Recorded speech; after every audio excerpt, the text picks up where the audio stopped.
Yes. Greetings, everyone. This is Mark again with another Jamaica Canadian point of view on things. Now,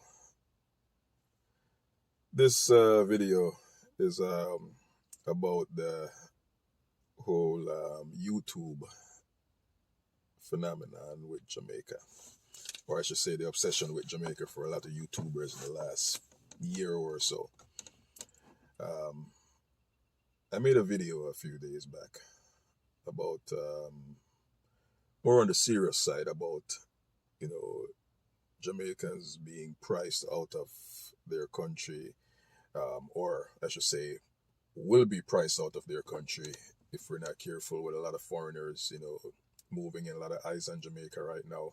And again, it's not just Jamaica, I'm coming from a Jamaican standpoint, but it's happening all over because a lot of people in the West, you know, America, Canada, England, are realizing that their dollars are not stretching as far as it was previously. So they're looking warmer destinations um, to retire or move to, or park their dollars, you know wash their dollars. Anyway, this is about the YouTubers though, so let's get back to that. All right, so been having a lot of discussions with my friends and family lately about what's with all these YouTubers going to Jamaica. A lot of Africans, which I love to see my African brothers and sisters linking up with other black people all over the diaspora, right? You got you know Kenyans, Ghanaians, Nigerians, a lot of people linking up, not just with Jamaicans too, but you got Trinidad, Brazil, everywhere. And I love it. Like I said in the other video, Marcus Garvey will be proud of these little steps, right? Um, but there's a little bit more towards what's going on, which I'm going to get into, right? So people are like, why Jamaica? You know, the and it's kind of funny because it's not just the actual YouTubers who visit Jamaica. It's the people back in their home country making videos about those YouTubers who visiting Jamaica. Everybody's kind of piggybacking it, and the way I see it is like this, right? Jamaica, for a country of about 3 million people, we punch way above our weight limit when it comes to a lot of things, social issues, music, sports. You know, we make a lot of noise and we influence a lot of things for such a small country. Um, and a lot of people see that, right? Now, the other side of that most people don't think about is that there are more Jamaicans or people of Jamaican descent outside of Jamaica than what's in Jamaica. Now, when I say that, I don't necessarily mean Jamaican born who migrated, but third, fourth, fifth generation Jamaicans in various countries who still have close ties to relatives and to the culture and to relatives back home. You know, going as far back as, say, Panama, right? A lot of people don't know that. A lot of Jamaicans, other Caribbeans as well, but a lot of Jamaicans especially went to Panama to help build the Panama Canal over 100 years ago. And those people still have ties to Jamaica, because I even remember as a kid, you used to hear a lot of Jamaicans who go to Panama to, work for a few months, or they go shopping in Panama. And that also brings the whole reggaeton thing. A lot of people don't realize reggaeton started out in Panama, where a lot of the black Panamanians of Jamaican descent used to sing over reggae songs in Spanish. Back in the 80s, you have guys like El General, Nando Boom used to sing over reggae songs in Spanish. That's how reggaeton started. Then, it moved to Puerto Rico and Colombia and other places, but that's where it started. That's why it's called reggaeton. Anyway, that's a whole other issue. But no, you have America, England, Jamaica being a former British colony, probably still is a colony. That's a whole different story again. But the influence is there. Even in Connecticut, right? I grew up in Connecticut. I moved from Jamaica to Connecticut.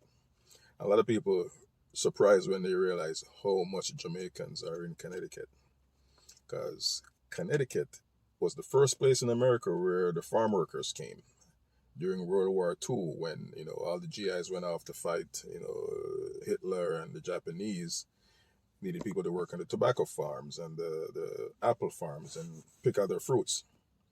So this is the first place they came. So you have a lot of third, fourth, fifth generation Jamaicans here in Connecticut, in Hartford, from New Haven all the way up to Springfield and all over. And these people have kids that, spread out all over the country. But a lot of people usually surprised when they realize how much Jamaicans are in Hartford. And of course, you have other places, the Canada, the Toronto, the Montreals, the Edmonton, the DC, Miami, all over. And I'm talking third, fourth generation with grandkids and great grandkids that still have that tie, right? Now, the other part of this puzzle is just our personality as on the whole as Jamaicans, right? We're kind of like Donald Trump in a way. And hear me out. With Donald Trump, if you tell him that he's the best or he's the greatest at something, he'll love you, all right? Because he think he's the shit. So if you tell him you agree with him, he'll love you because you agree with him. He's the best. We're sort of like that, So people might not want to hear it, but it's the truth. Like, you think about it, right? We like to share everything about Jamaica. All the things we did first and all that stuff. We hear any good news, we love it, we spread it. And other people see that because they get it on their feeds, because we share every damn thing about it. We think Jamaica is the best thing. So they see that, right? Now,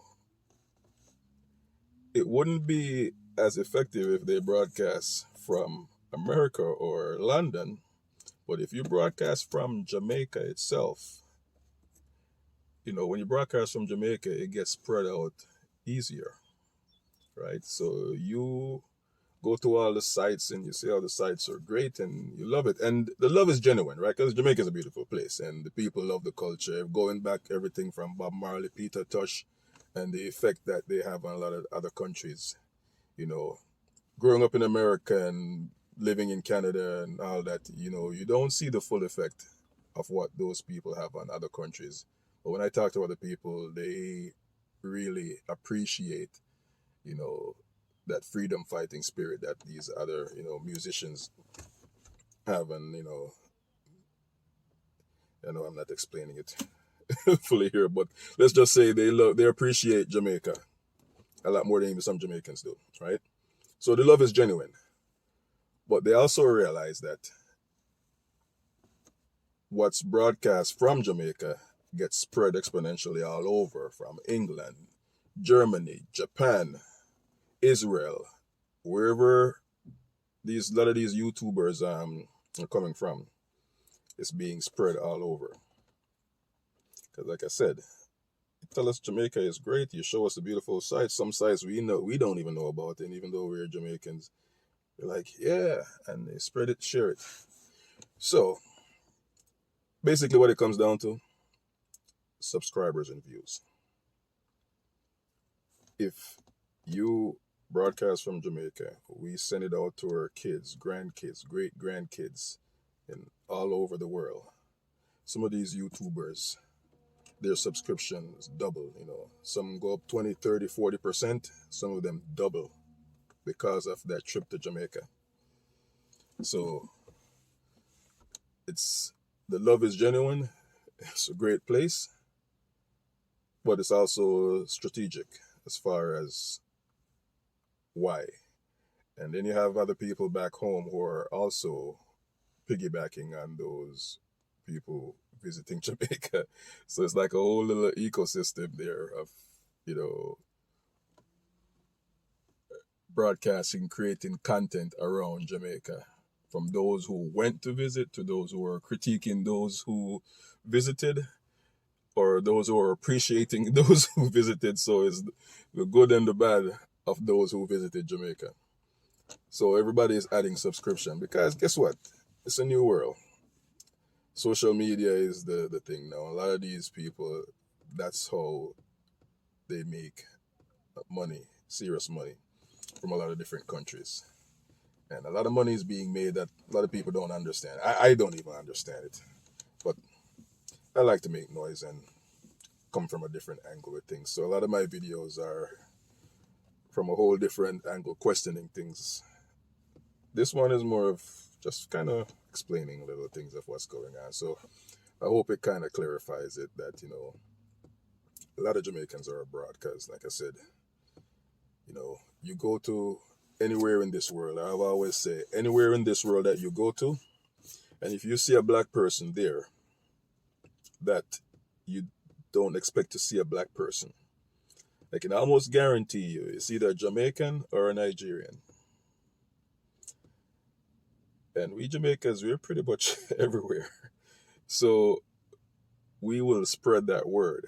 And a lot of YouTubers are counting on that. As long as you broadcast good things about Jamaica, the word will spread and your subscription will go up. So that's where I believe a lot of it is coming from. And again, the world is getting smarter. We're all getting connected. It's going to be the whole one world thing, social media and internet and technology got everyone a lot closer together. And I love it, especially for my brothers and sisters in Africa and, the rest of the Caribbean linking up together to create our own little economy in a sense. We got to link directly with each other instead of any middleman between us. Okay, so that was my explanation. Hopefully it clarifies a lot of things. Later, bye. Oh, by the way, if you like this content, please subscribe to the channel. All right, take it easy.